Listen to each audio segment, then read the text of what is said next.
Konuşma galiba. Sizi de kanınıza benim. Babamı öldürmek istedim. Vallahi görürüm. Farsda seçilmiş kaç kadın? Şartlarda 5 bin dolarlık alırsan.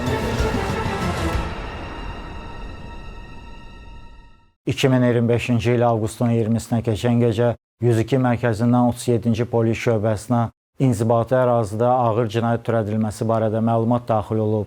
8 noyabr prospekti 67/27 ünvanında yerləşən fərdi evdə üzərində bıçaq yarası ilə 1965-ci il təvəllüdlü Firdovsi Həsənovun meyidi aşkar edilib. Araşdırma zamanı məlum olub ki, ev sahibi bacısı oğlu əvvəllər dəfələrlə məhkum olunmuş 1993-cü il təvəllüdlü Rəhim Qasımov tərəfindən qətlə yetirilib. 20 avqust 2025-ci il tarixli baxış keçirilməsi protokolundan görünüb ki, hadisə 8 noyabr prospekti 67/27 ünvanında yerləşən fərdi evdə baş verir. Üzərində bıçaq yarası ilə 1965-ci il təvəllüdlü Firdovsi Həsənovun meyidi aşkar edilib. Xətai rayon prokurorluğunda Cinayət Məcəlləsinin 120.1-ci qəsd sanadan öldürmə maddəsi ilə cinayət işi başlanılıb. Məhkəmə tibbi ekspertizasına rəyinə görə Firdovsi Həsənovun ölümünə qaraciyərin yaralanması nəticəsində baş vermiş kəskin qan itirməsi səbəb olub. İstintaqla müəyyən edilib ki, avqustun 18-i gecə saat 2 radələrində 1993-cü il təvəllüdlü Rəhim Qasımov dayısı Firdovsi Həsənovun yaşadığı ünvana gəlib. Hasardan tullanaraq içəri daxil olub. Aralarındakı soyuq münasibətə son qoymaq üçün yataq otağında yatmış dayısını yuxudan oyadaraq onu görməyə gəldiyini deyib. Firdovsi Həsənov sərxoş vəziyyətdə olduğundan döşəməyə yıxılaraq yüngül xəsarət alıb. Qonaq otağına keçəndən sonra dayısı onun və anası Arzu Həsənovanın ünvanına söyüş-söyərək evdən çıxıb getməsini tələb edib. Yaranmış mübahisə zamanı masanın üzərindən götürdüyü bıçaqla Firdovsi Həsənovun döş qəfəsinə bir dəfə zərbə vurub. Bu hərəkəti ilə Rəhim Qasımov zərər çəkmişi qəsdən öldürüb.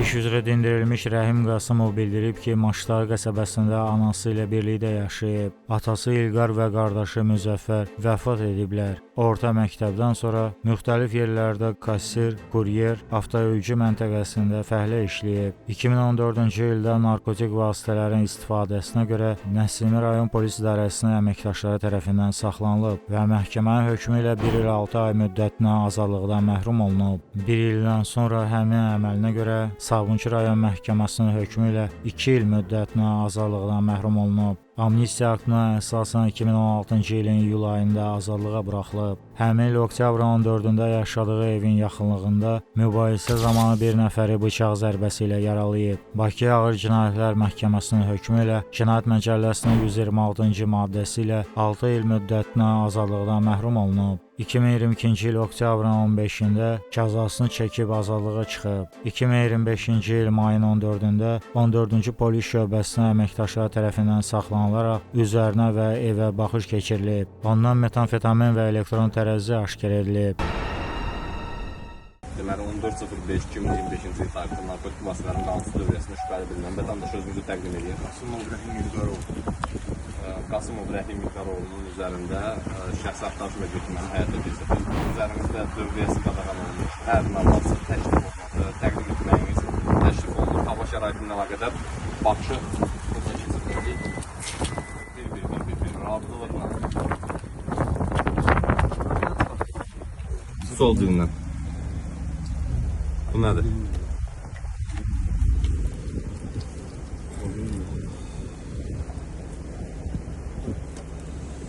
Nədir bu? Patıq. Hardan əldə eləmişsiniz, nə məqsədlə əldə eləmişsiniz? Öz istifadəm üçün tanımadığım yanına tanışıyorum. Vətəndaş Qasımov Rəhim. Bundan əlavə hər hansı bir dövriyyəsi qadağan olunmuş əşya evinizdə, üzərinizdə varmı? Nə? Evdə var. Evdə var. Təklifin adı Vətəndaş Qasımov Rəhim İlqaroğlu'nun mənzilində aparılacaq. Etirazınız var bununla bağlı? Zaten da var. Xeyr, heç bir etiraz yox.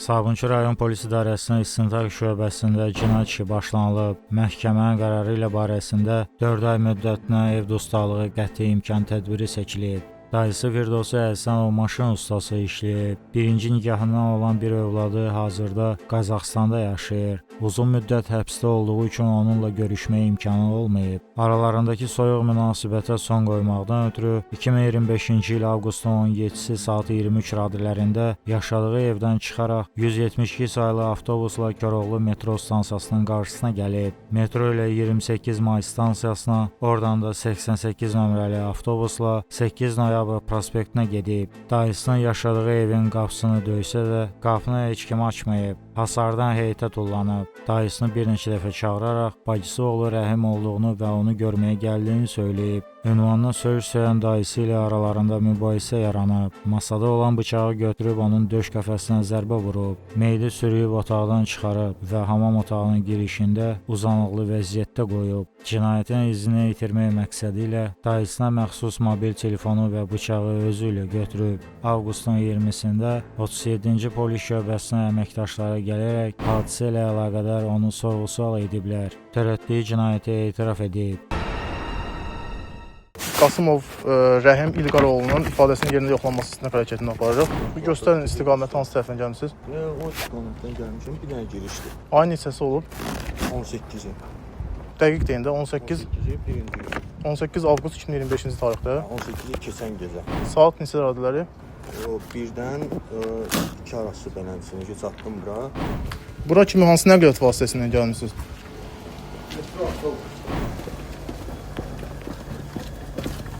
Hay verən olmadı. Biraz uzadın danış. Gəldim burada qapını döydüm, hay verən olmadı. Buradan baxdım, gördüm içəri evin işığı yanır. Bildim ki evdə adam var da. Yenə döydüm, asan olmadı, narahat oldum. Hasardan tullandım, girdim içəri. Girək, daha ki göstərim. Belə açıb qorxdum, dedim birdən bəlkə nəsə olub da. Qapını ona görə ayağımla belə açdım, gördüm sakitçilikdir. Bu ünvanda kim yaşayır? Daim yaşayır. Ad familiyası nədir? Həsənov, Firdovsi Müzəffəroğlu. Bəli. Siz gələndə o hansı vəziyyətdə idi? Baxdım, gördüm. Siz gələndə hansı vəziyyətdə idi? Harda idi yəni dayınız? Burada değildi, buranın ışığı yanırdı bir dənə, buranın ışığı yanırdı. Buralar hamısı qaranlıqdır. Gördüm burada heç kim yoxdur, gəldim bura, burada da qaranlıqdır. Gördüm heç kim yoxdur. Açdı siqaretim ki, dedim bir də görüm nəsə olur orada, başqa bir nəsə bir şey olur, özümü qorumaq üçün. Gördüm ki, uzanıb xorulduyur. Gəldim yaxından. Harda uzanmışdı? Burada. Gəldim durdum tabletkanın yanında. Yatmış vəziyyətdə idi. Hə, dedim dayı, necəsən mənəm dedim, gəlmişəm. Hə, biraz gec ayıldı. Ayıldı, belə durdu, baxdı belə, belə elədi, qaranlıq idi bura. Tutdu məndən, çıxdıq belənçi ilə.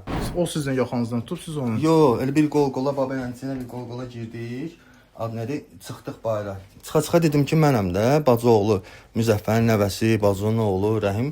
Hə, orada işıqlıq idi.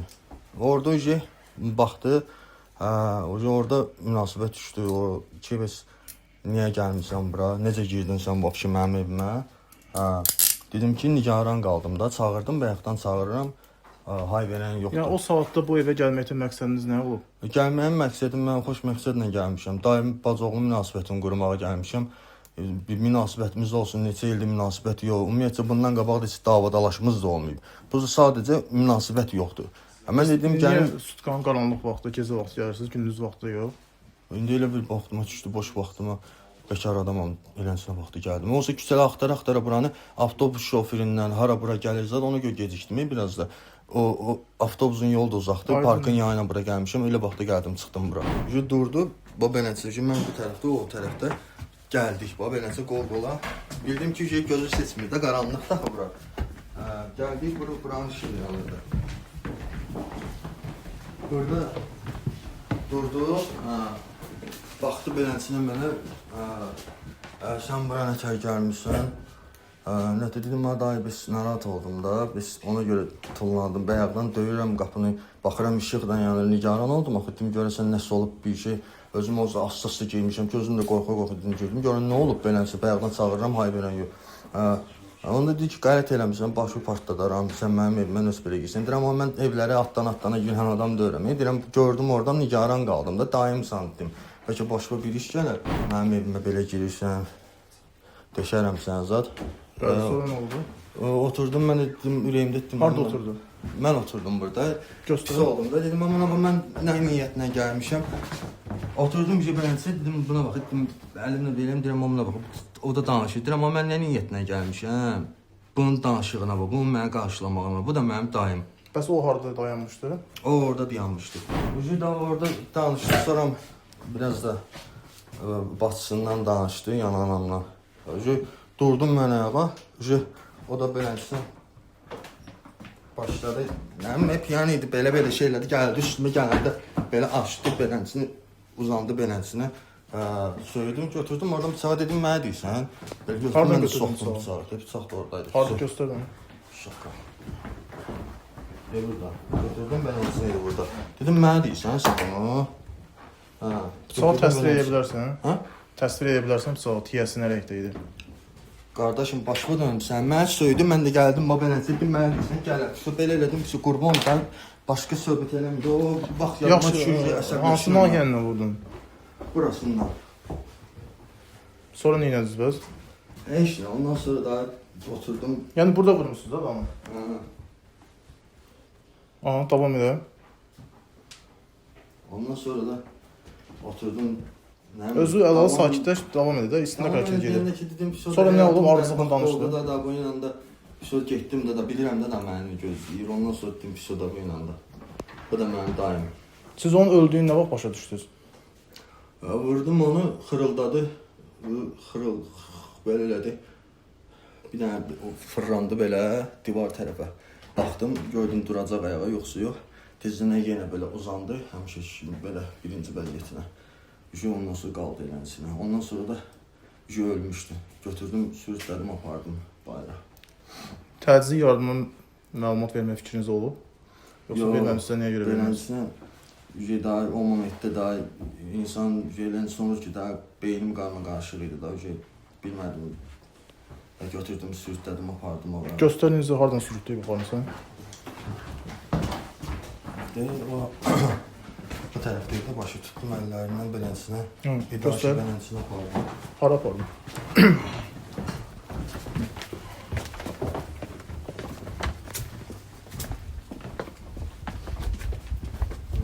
Apardım birinci tərəfə. Hə, bu istiqamət Bu gətirmisiniz. istiqamətə gətirdim. Baş nahiyəsi hansı tərəfdə idi? Baş nahiyəsi o divar tərəfə. Sonra nə ediniz bəs? Sonra heç nə. Evə qayıtmısınız yoxsa Hə, qayıtmışam evə, qayıtdım. nə məqsədlə qayıtdınız evə? Heç oturdum. Mən nəyə əl vurmuşam, telefonu götürdüm. Bir də bıçağı götürdüm.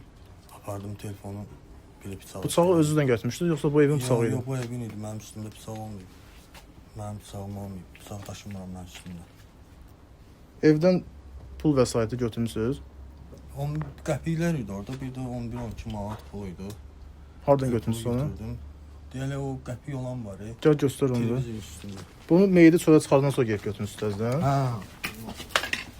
Yəni o qədər məbləğdə pul götürməkdə məqsədiniz nə olub?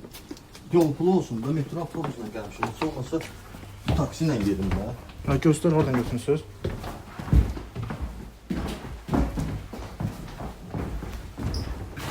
Burada qəpiklər.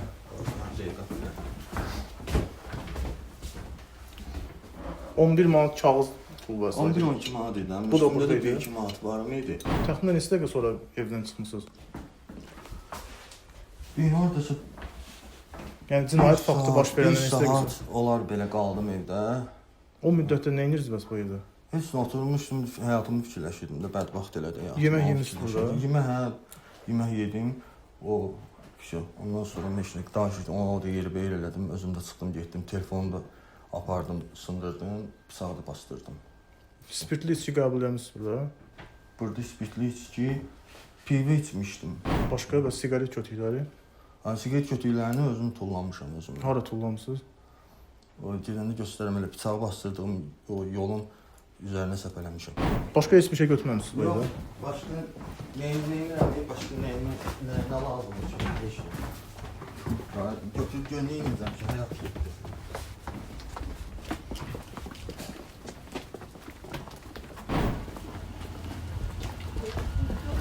Evdən götürdüyünüz əşyaları nə edirsiniz bəs?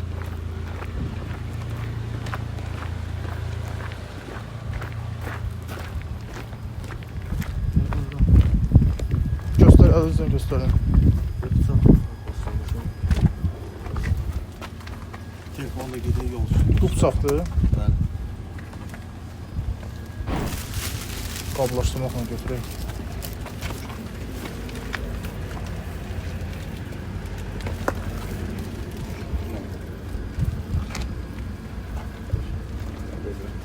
Bura gözəl.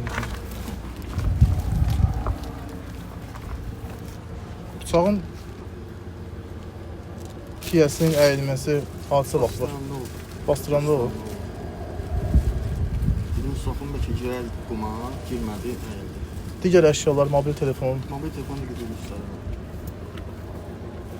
Gəlin.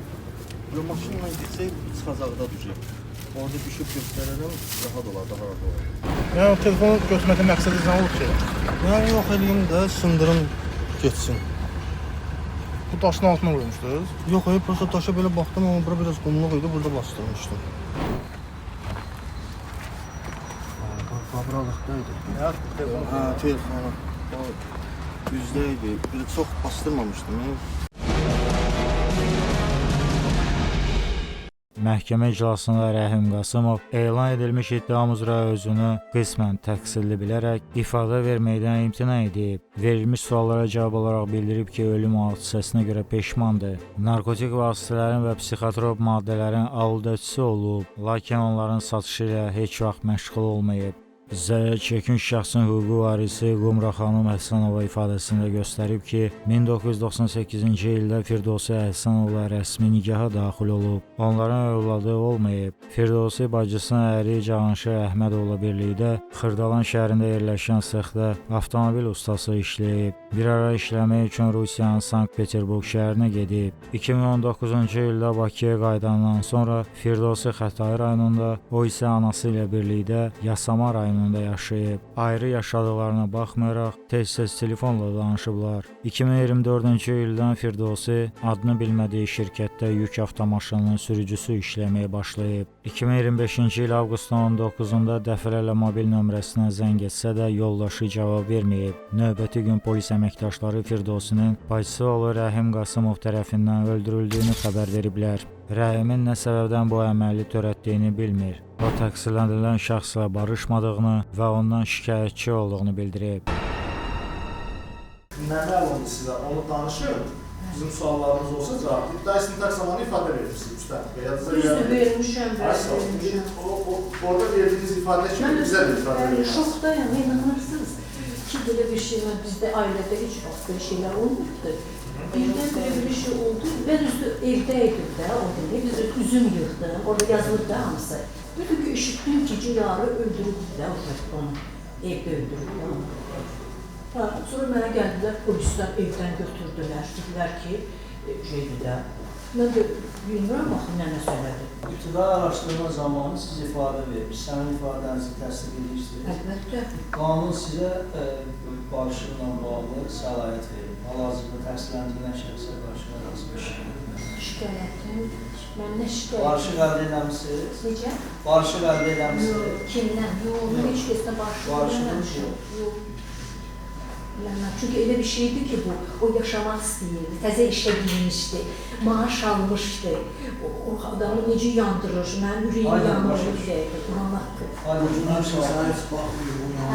Məni baxmıyor, sən nə danışırsan? Getmiş işləməyə, sən nə danışırsan? Ay bala, sənə düz danışırsan, Allahdan qorxmaq lazım, Allahdan qorxmaq. Baxmayıbsa ölməliydi. Yox, baxmasa da necə, yəni o pis insan deyildi mənə qarşı. Baxmıyorsa ölməli. Qasımov, sizə şərait yaradacaq suallar Şeytan, sən canan uşaqsan, sən nahaq eləmişsən, sən ailə də qurmamışsın. Eşitmirsiniz siz. Sizə şərait yaradacaq sualınız varsa sualınızı verərsiniz. Mən sən Fikir istəməzdim. bildirmək istəsiniz, fikrinizi Belə bildirərsiniz. olasan, mən istəməzdim. Həsənov, hazırda şikayətiniz var mı? Bu təqsirləndirilən. Şikayətim, nə cəza verəcəksiniz, mən nə deyə bilərəm ki, verməlisiniz də, cəza alacaqdı onsuz da. Çünki ölüm işidir bu, özdə neçə dənə vurmuşsan, hə? Özdə bıçağı yazıda deyəsən. Yox. Neçə dənə? 20 Doğrudan oy. danışığınız var yoksa yok? Barışınsınız mı? Yox, barışım, yox. Şikayətçisiniz? Şikayət olurdu, əlbəttə ki. O ruhu inciyər məndən. Getdim qəbrinin üstünə də ruhu inciyər məndən yoldaşıma. Mənə pis olmuyor, mən heç yox deyə bilmərəm. Şahid qismində dindirilmiş 14-cü şöbənin baş əməliyyat müvəkkili Rasim Aliyev ifadəsində göstərib ki, mayın 14-də onlar tərəfindən Maştay qəsəbəsində yaşayan Rəhim Qasımov saxlanılıb. Üzərinə baxış zamanı mobil telefon və 2 bükümdə kristala oxşar maddə aşkar edilib. Qasımov etiraf edib ki, həmin maddə metamfetamindir. Harda yaxınlaşdınız? Yaşadığım mal yaxınlığında, Maştay qəsəbəsində. Günün hansı saatları? Gecə radədə idi. Hava yağışlı idi özdə, yəni şərait olmamışdı ki. Şəxsin yanında kimsə var idi, yoxsa? Necə yəni? Tək idi. Şəxs tək idi. Piyada idi, yoxsa nədir? Piyada idi. Saxlanılarkən sizə müqavimət göstərsin, qaçmağa cəhət göstərsin, zor tətbiq üçün bu və ya digər formada başqa bir əsas olsun, olmayıb da? Xeyr, saxladığımız vaxtı yaxınlaşdınız, özünüzü təqdim edədi, sakitcə elə desin, tələblərimizə tabi olunca. Dediniz ki, evdə aparmışsınız da bir saxlandığın zaman bir də evdə. Nə konkret aşkar olunur? Bir saxladığınız yerdə bir də üzərindən müddət çox keçir. Üzərindən səhv eləmirəmsə 2 ədəd hüküm idi.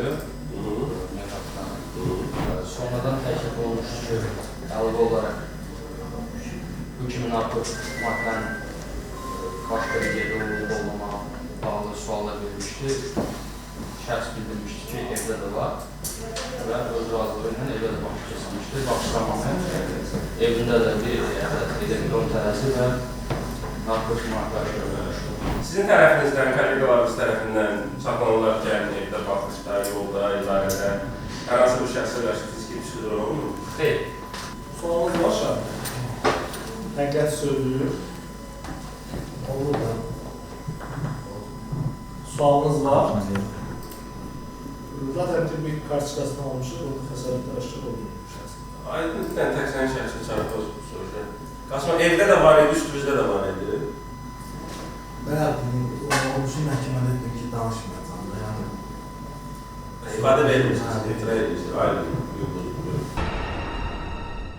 Məhkəmə iclasında şahid Xıdır İskəndərovun ibtidai istintaq zamanı verdiyi ifadəsi elan olunub. Məlum olub ki, o Firdovsi Əhsanovla qonşuluqda yaşayır. Avqustun 20-sinə keçən gecə Firdovsinin meyidini aşkar etdikdən sonra 102 mərkəzdən zəng edib məlumat veriblər. Cinayətin hansı səbəbdən törədilməsini bilmir. Təqsirləndirilən şəxslərin əməli birləşən hallarından yanaşıb ardıcılan hallarımızda təqsirləndirilən şəxslərin əməli məhkum olunmasıdır. İsmail Məcəlləsinin 66. maddəsinə əsasən bunlar təhkim olaraq 1929 cəzasını sürəçli cəzasının əsasını çəksin. 234, 157.1 və 120.1 maddələrdə təqsirli bilinən məhkəmə vəsaiyyətindən sərb edilmişdir. Məhkəmə istintaq zamanı Qasımov Rəhim İlqaroğlu ona inanılmış iddiadır, özünün qismət təqsir edilmiş, səmimidir, peşmansılıq çəkib. Ona görə də məhkəmədən qarşılayacaqdır, ona ilan edilmiş maddələr və ona cəza təyin edərkən maddələrin sanksiyasında nəzərdə tutulur. Aşağı həddə cəza verməyinizi məhkəmədən qarşılayır. Hazırsınız son sözü. Qarşınız yoxdur. Ne olursa olsun. Azərbaycan Respublikası Qanununun hökmü. Qasımov Rəhim İlqaroğlu Cinayət Məcəlləsinin 145 157 kilosu 35 maddələrindən təqsir edilməsi. Məhkəmə hesab edib ki, istintaq orqanı tərəfindən Rəhim Qasımova verilmiş Cinayət Məcəlləsinin 234.4.1-ci qrup halında satış məqsədi ilə narkotik vasitələri və ya psixotrop maddələri əldə etmə və ya saxlama maddəsi xaric edilməlidir. Məhkəmə qənaətə gəlib ki, Rəhim Qasımovun Cinayət Məcəlləsinin 120.1-ci qəsdən adam öldürmə, 234.4.3-cü satış məqsədi ilə külli miqdarda narkotik vasitələri və ya psixotrop maddələri əldə etmə və ya saxlama və 157.1-ci Azərbaycan Respublikasının qanunları ilə müəyyən edilmiş əsaslar olmadan ev sahibinin iradəsi ziddinə mənzilə daxil olma maddəsində nəzərdə tutulmuş cinayət əməllərinin törətməsi tam sübuta yetirilib. Ona qanunla müəyyən edilmiş qaydada həmin maddələrin sanksiyası həddində cəza təyin edilməlidir. 2026-cı il aprelin 24-də Bakı Ağır Cinayətlər Məhkəməsinin hökmü ilə cəzasını xüsusi rejimli cəza çəkmə müəssisəsində çəkməklə Rəhim Qasımov 17 il müddətinə azadlıqdan məhrum olunub. Hökmü qanun